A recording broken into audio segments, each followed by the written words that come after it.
Okay, our next speaker, we get to hear from Captain Dr. Lanier.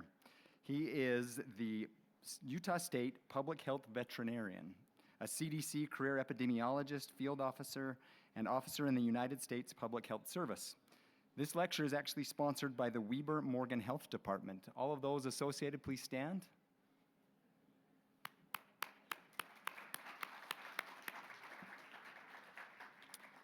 So Dr. Lanier, he promotes One Health, which is an integrated approach to the shared health of people, animals, and our environment. He's a collaborative leader and loves helping people discover their potential. He enjoys facilitating positive change by developing new bridges, team systems, and impactful policies. He has previously worked in several states and in different roles at the CDC, USDA, and the FDA. He lives in Bountiful. He likes spending time with his family, trail jogging with their dog, camping, gardening, singing, fishing, strategy, and card games, Louis L'Amour books, and Ultimate Frisbee. Let's turn the time over to Captain Dr. Lanier.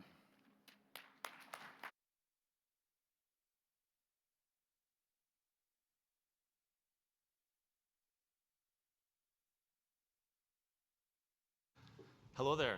Okay, I'm mic'd up here. It sounds like you guys can hear me. So I'm Willie Lanier. It's a real opportunity, real honor to be here, and thank you for the opportunity. I want to thank especially Michaela and Teresa for letting me be here. I don't know how I follow the last two presentations, experiences you guys have had. So I am open for questions, but I'm not in public office, so take it easy on me. I asked you, Mike, I kind of like to walk around. So I go by Willie. Please feel free to call me Willie. I'm an officer in the Public Health Service and a veterinarian. So I'm assigned here to the State Health Department, and my role is the State Public Health Veterinarian.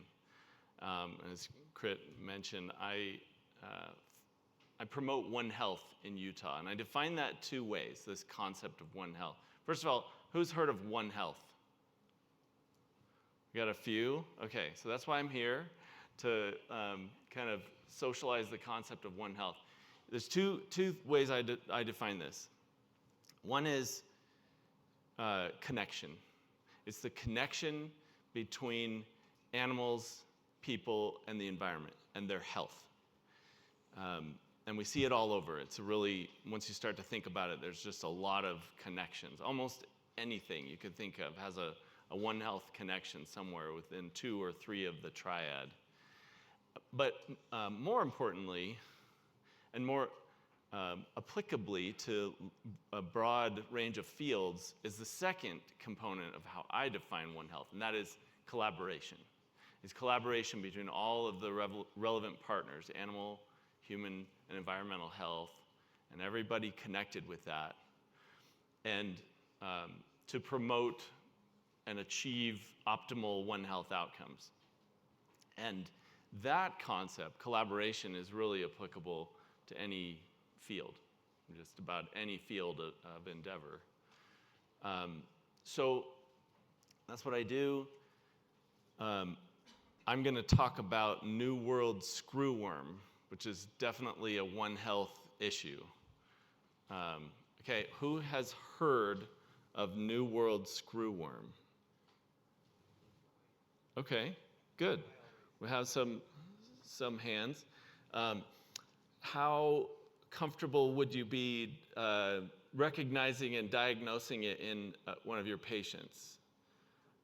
Would anybody kind of, maybe? Okay, good. We got one of these. That's good. That's good. And would you know what to do who to notify and what samples to collect and things like that if you saw a patient? So hopefully, maybe some of you, but so that's good. That's why I'm here. This is an emerging topic. You might have heard about it on the news, and you will likely hear about it more. And it really affects animals, people, and there's an environmental component. So It's an important One Health topic. There's going to be some random quiz questions sprinkled in here just to make sure we're paying attention. They're not hard, but hopefully, just something to keep us engaged.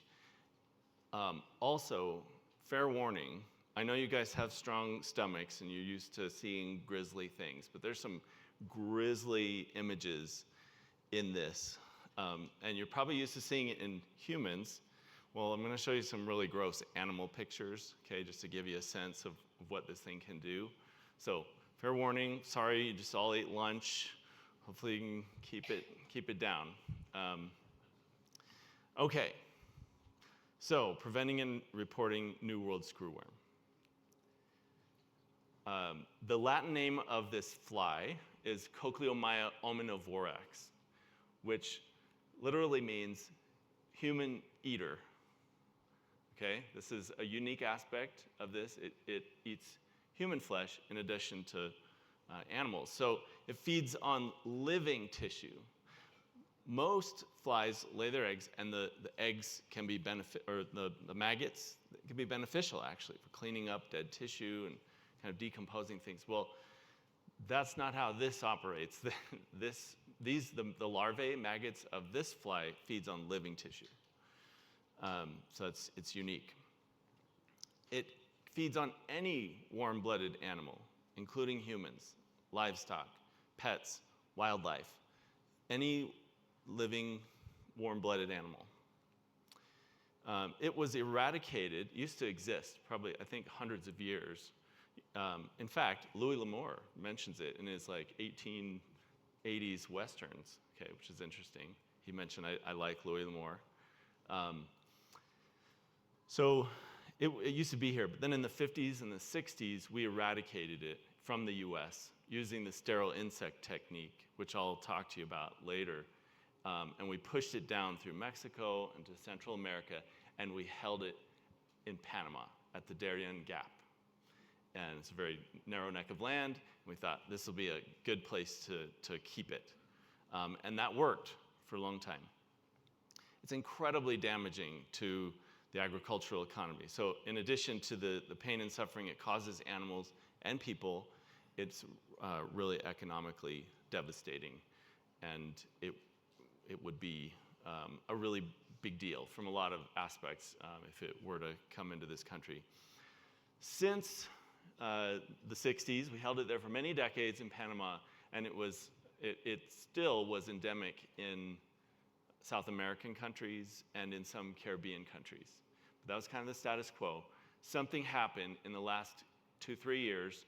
It got around the line there in Panama and has been spreading up through Central America and through Mexico. And it is now knocking on the southern border of Texas. It's within a few miles of El Paso. And the general consensus is that it's when, not if, it will make it back into the United States. And so we're all trying to be prepared. We really need this kind of issue necessitates an all-hands-on-deck collaborative, what we would call a One Health approach. Okay, first nasty image. This is a dog. You're looking at the back of its neck. You can see its head pointing to your left. This very severely infested with New World screwworm. If you see all these white circles with the black dot in the middle, each of those is a larvae screwing into the tissue. And then you see some horizontal or curved up, a little bit longer maggots. It's a very severe infestation, but this, really at its worst is what it can do to animals and can to people. Usually people catch it more like this. This is a human leg, and the wound has been exacerbated by New World screwworm larvae feeding on it. You can't see any larvae in this picture. I assume that they were removed or that they're deep inside. That can also be the case. So, animals and people, kind of gruesome. Apologize for that. All right, first quiz question. What is unique among the fly world about New World screwworm? Does it lay numerous eggs, feed on living tissue? Is it blue in color, or is it attracted to wounds? Just shout it out. What do you think? B. Okay, I heard an overwhelming chorus of B's. That is correct. Thank you all. You're paying attention. That's good. Okay, so that's one really unique hallmark of this critter. So this is an old map. It's from the 80s, and it shows the eradication stages from the US and then through Mexico in the 80s. And then if you were to continue this, it would be down, continuing through Central America and into Panama. But just wanted to show you that timeline. This is a life cycle demonstration of New World screwworm. It starts in the top. Okay, the female fly finds a male mate, eggs get fertilized, and the female finds a wound on a warm-blooded animal. It doesn't even have to be a wound, actually. It can be a healthy mucous membrane. So really any orifice. Lays a few hundred eggs, possibly, on a wound. And they start to develop, they start to grow, feed on the living tissue, screw in. About a week later, they start to drop off onto the ground. And that week time frame can vary depending on environmental conditions, importantly temperature, but it burrows into the ground, pupates. About a week after that, emerges as an adult fly. So, and then the flies mate, find a wound, et cetera, and the whole thing propagates. So 1 week on a patient or in an animal, 1 week in the ground. Okay, 1 week plus 1 week. That's an important time frame to remember. So this should be very obvious, okay, about how long do New World screwworm maggots stay on a host? Everybody? C, okay, it's 1 week. All right, very good. So that's important because if you find a wound, first of all, I'll say we in human medicine, okay, we don't want to be the ones to miss this because it can impact a whole bunch of different other sectors. And every partner in this puzzle needs to be very vigilant. And if we find it in the US, we want to control it and not let it develop like a local life cycle and get into other people and into agriculture and wildlife and pets and everything. So if you find a wound, patient present, you suspect that, you really want to assess the kind of the stage. Is it just the little tiny maggots, little flies, or eggs rather? Is it just the little tiny eggs? Or are they more mature larvae and really digging in? Or they seem like they're kind of loose and maybe they're starting to drop off. So you have that week to prevent them dropping. And so if it looks more mature, if it's early on, then okay, we caught it, let's just keep it there. We'll probably still freak out, but like maybe we'll catch it there. But if it looks like it's been a week or two and they've maybe started to drop off, that's when we're more concerned, because then they're on the ground, possibly pupating and fulfilling their life cycle. These are more recent maps. On the top right, you can see kind of the northwestern advance of this fly through Central America and Mexico. And in the bottom left, you'll see a map of Mexican animal cases. This is from, I think, a few months ago, but it gives you a sense of the number of animal cases, total animal cases, 20,000 in Mexico. Through April 2026, so not that old. And active cases, 1,300 active cases. And you can see in northeast Mexico there have been some detections very close to Texas. And so it's really like knocking on El Paso's door right now. And the infestation zone, the potential zone of concern, actually extends into the United States at this point. Okay, another gross image, that's a deer. I believe from a 2016 incursion of this into the Florida Keys, and infested key deer. So how could this reach the United States? A number of different ways. Production animals could be moved across the border. Wildlife migrate. We don't obviously control that, but that, it's definitely, in fact, that's probably my number one thing. Like that could happen anytime, might have even already happened. Pets could travel with people, infested pets. Infested people could travel. There was a case of this recently in Maryland. You might have heard of that. Somebody came back from, I think, a Caribbean country where it has been endemic, and they found it and were able to control it. But that's something you definitely might see, a travel-associated case of this. And then the flies could just migrate. Now, flies don't cross large bodies of water very well. They didn't cross the Mississippi River very well back in the day. I don't know how well the Rio Grande might do in terms of preventing the fly itself from crossing, but those are some of the ways. Recent efforts to control this. There's a group called COPEG. That's a Spanish acronym, but everybody calls it COPEG. It's an international prevention coalition. They're the ones that have really kept it in Panama. U.S. coordination, the USDA is taking the lead. They have a playbook. In Utah, similarly, the Utah Department of Agriculture and Food is leading our preparedness efforts for this. And the Division of Wildlife Resources and the Department of Health and Human Services and all 13 local health departments, we will support them. We are supporting them in their preparedness efforts.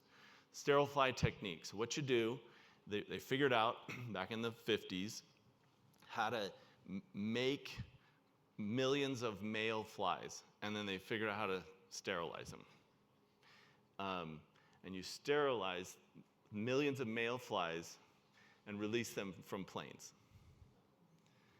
And they go and overwhelm the wild type male fly population and find a female to mate with. Now, conveniently, the reason this works is that females mate only once. So they find the available sterile male fly, mate, and they can't complete their life cycle. So that's how that works. The males' larvae are dyed green. When they pupate and become adult flies, that dye stays with them. And under UV light, you can differentiate the sterile male from the wild type male, which is helpful to distinguish when you're doing fly surveillance. U.S. currently is ramping up production. We used to have all these facilities back in the 60s, and well, we didn't need them anymore, so we shut them down. We're ramping them back up. There's a facility near El Paso, which I think is actually operational. They're actually producing sterile males, but we may need a lot of these facilities. Okay, upon what New World Screwworm feature is the sterile fly technique based? They're cheap, attracted to UV light, males mate only once, females mate only once. D, okay, very good. All right. Yes, it's females mate only once. That's a nice convenient feature. It allows us to control through the sterile fly technique. So we want to prevent local transmission. So we need, as I mentioned, vigilant One Health surveillance, 1 week on the host, 1 week in the ground. That coordination is essential. Like, this is not something that's a single jurisdiction, or it's everybody working together. And we need you to report it immediately if you suspect this. And when there is a detection, like there was in Maryland, there can be enhanced surveillance. So we set up a whole bunch of fly traps in the area to detect, to see if there's flies being propagated. Okay, human cases in the current outbreaks, the last 2-3 years. There have been 1,800 cases reported in people, and over 170,000 cases reported in animals. Gives you an idea of the ratio there. There was that one human case, and human surveillance in Mexico is really, really interesting. If you want to look this up, they have a line list of the patients that they have detected in Mexico with New World Screwworm infestation, and it is fascinating. And if you, I'm not a great Spanish speaker, but this says cases of confirmed myiasis for Cochleomya omnivorax in the human. And it shows you the state, the Yucatan, and a little bit about location, and then the male or female, and then the age, and the location of the lesion, so legs and arms, head and neck. Oído is ear. The comorbidities, schizophrenia, epilepsy, alcoholism and obesity, vitiligo. Interesting, whether they were hospitalized or treated in an ambulatory fashion. The worst I saw on this line list, the location of the lesion, was uterus. I was like, how? And the comorbidity was prolapsed uterus. So grim stuff. Anything is possible here, but mostly like outer extremities or orifices. So there's some risk factors here. If you travel to an area with New World screwworm, you're definitely at risk. Sleeping outdoors. This is one I'm probably most worried about. So people experiencing homelessness are more likely to be exposed to this, probably more likely to have lesions, less likely to present to healthcare. I think those are the folks I'm especially concerned about. And there's some others, working with animals infested, open wounds, immunocompromised, incapacitated, or if you lack access to healthcare otherwise. Prevention, you want to avoid the flies, prevent the breaks in skin, clean and cover any wounds that you do have, sleep indoors or covered if you're outdoors sleeping, use a repellent, wear long clothing, and if you have a problem or you think you have infestation, obviously seek medical attention. If someone walks in, okay, you might, and presents with something like this, you might see a wound or potentially infested mucous membrane, red, painful. People talk about horrible pain. I have not seen one of these personally, but they also, the smell, just a really smell of death is reported. They might have fever, likely from secondary infections. You might see larvae. People report a sensation of movement in the wound, and they might have a travel history or the risk factors. So treatment, okay? If you see this, you want to remove the larvae. This is a manual process, okay? You want to treat the wound. There are no approved human treatments, but basically just want to take care of the wound, watch out for secondary bacterial infections. This is the key point. Save the larvae. Save the larvae. Put them in 70% ethanol in a little flask there. That little thing, hopefully they added some 70% ethanol to that little vial. You want to save about at least 10 of different stages, different places of the wound for diagnosis. And do not discard them. If they go in the ground or in the trash, they might end up with a landfill in the ground, and you might get local life cycle. So again, UDAF, the ag department leads, we're working with them. This is some things about them. Importantly, they have an incident command system set up. Who's heard of an incident command system? ICS, okay, our health department folks. Okay, this is a thank you. This is a system where multiple agencies get together to work on a common cause in an emergency. And so there's livestock in here, there's wildlife in here. Down on the bottom left, you see human surveillance. My name's there for now. So if we find it, we want to uphold our end of this. If we find it, we need to report it.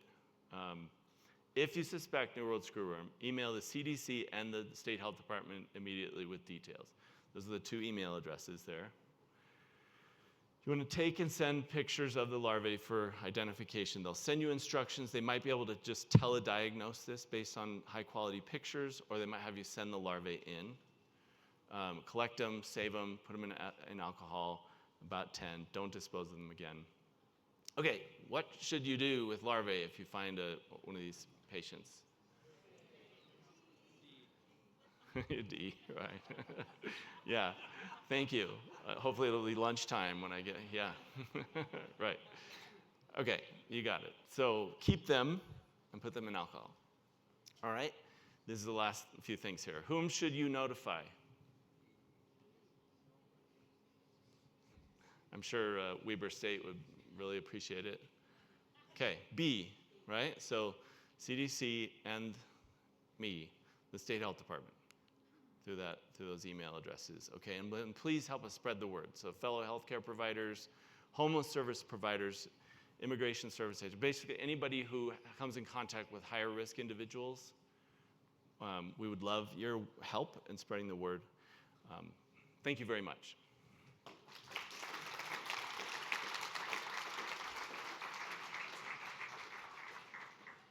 I probably talked long enough. I don't know if there's time for any questions, but Looks like you got a couple questions. okay, happy to take them. I just had one question. You know, if the sterile insect technique works, and we had it blocked off at the Darien Gap, you said something happened.